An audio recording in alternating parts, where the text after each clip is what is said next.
Delhi bomb blast కేసులో కీలక విషయాలు వెలుగులోకి వస్తున్నాయి.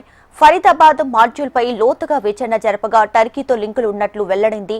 డాక్టర్ మహమ్మద్ ఉమర్ ముజిమ్మలకు టర్కీ హ్యాండర్లతో సంబంధాలున్నట్లు ఎన్ఐఏ అధికారులు గుర్తించారు.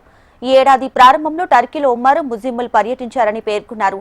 2 టెలిగ్రామ్ గ్రూపులలో ఉగ్రవాదులు జాయిన్ అవ్వగా అందులో టర్కీ హ్యాండిల్ చేస్తున్న గ్రూప్లో కశ్మీర్ ఆజాదీపై ప్రసంగాలు ఇచ్చారు.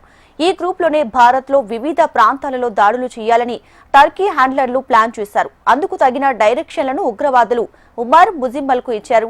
దీంతో టర్కీ లింకులు హ్యాండ్లర్లు ఎవరనే దానిపై ఎన్ఐఏ ఫోకస్ చేసింది.